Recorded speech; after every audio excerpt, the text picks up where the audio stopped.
والذین آمنوا بالباطل وکفروا باللہ اولئک هم الخاسرون، اور وہ لوگ جو باطل پر ایمان لائے وکفروا باللہ، اللہ کا انکار کر دیا، اولئک هم الخاسرون، یہی لوگ خسارے والے، یہی لوگ نقصان اٹھانے والے۔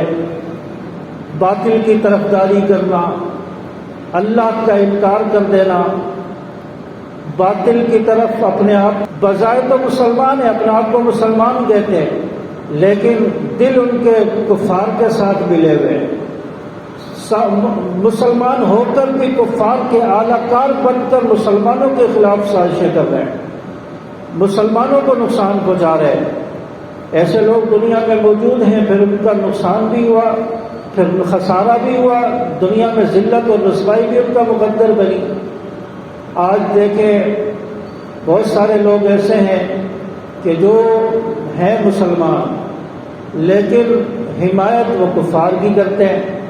آج دنیا کہتی ہے کہ مسلمان پستی کی طرف جا رہا ہے، ذلت کی طرف جا رہا ہے۔ اس کی وجہ یہی ہے کہ مسلمان کی جڑوں کو کھوکھلا کر رہا ہے۔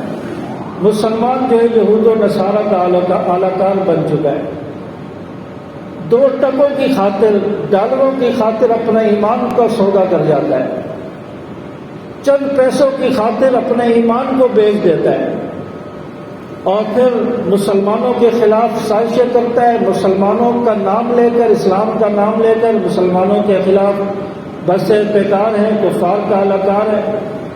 آج ماضی قریب کے اندر آپ کے سامنے یہ افغانستان کی مثال دیکھ لیں۔ آج جو 46 ممالک کو ان لوگوں نے شکست دے دی ہے، طالبان نے شکست دے دی، اور گھٹنے ٹیکنے پر امریکہ کو مجبور کر دیا۔ آج ذلت اور رسوائی کے ساتھ وہ افغانستان چھوڑ کر جا چکا ہے، اور کچھ جا رہے ہیں، اور افغانستان کا تقریباً مکمل کنٹرول طالبان کے ہاتھ میں آ چکا ہے، اور قریب ہے کہ طالبان کی حکومت وہاں قائم ہونے والی ہے، اسلامی حکومت قائم ہونے والی ہے۔ اور یہود و نصارہ نے 45-46 ممالک نے ان کے اوپر چڑھائی کی اور ان کے اوپر حملہ کر دیا، اور جس طرح ایک بھیڑیا بکریوں کو دیکھ کر حملہ کرتا ہے اور کہتا ہے کہ بس چند ہی گھنٹوں میں ہم یرغمال بنا لیں گے، اور چند ہی گھنٹوں میں یہاں پر ہماری حکومت ہوگی اور افغانستان ہمارے کنٹرول میں آ جائے گا۔ 20 سال لڑنے کے بعد بھی آج بھی وہ کہہ رہے ہیں کہ افغانستان کو لینا ہمارے بس کی بات نہیں ہے۔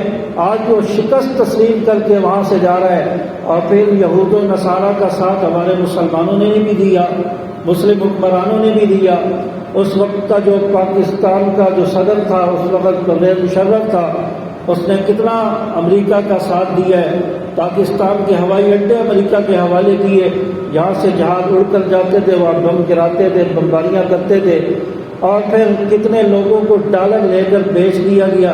ڈاکٹر عافیہ صدیقی کی مثال آپ کے سامنے، ڈالروں کے عوض میں اس کو بیچ دیا، دشمنوں کے حوالے کر دیا، اور پھر کئی سارے مجاہد لوگوں کو، کئی سارے طالبان کے لوگوں کو ڈالر لے کر امریکہ کے حوالے کر دیا۔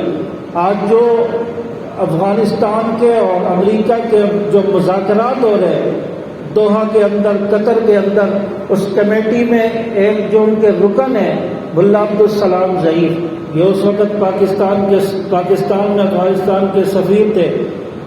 مشرف نے ڈالر لے کر ان کو امریکہ کے حوالے کیا، اور پھر کئی سالوں کے بعد ان کو امریکہ نے رہا کیا۔ آج وہ پھر امریکہ کے سامنے ٹیبل ٹاپ پر بیٹھے ہوئے، سامنے آنکھوں میں آنکھیں ڈال کر بات کر رہے ہیں، اور امریکہ آج بھی ان کے سامنے کپ کپا رہا ہے۔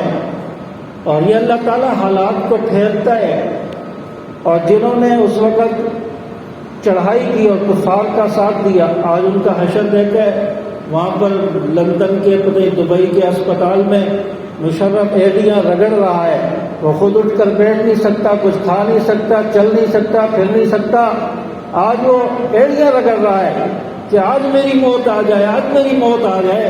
اللہ تعالیٰ نے اس کو موت نہیں دی، اس کو ایسے ذلت اور رسوائی میں مبتلا کر دیا ہے اور بتا دیا کہ جو کفار کا ساتھ دے گا کہ مسلمانوں کے خلاف کافروں کا اعلی کار بن کر آئے گا، اس کا مقدر پھر ایسا ہی ہوگا، اس کی زندگی پھر خسارے والی ہوگی، وہ نقصان اٹھائے گا۔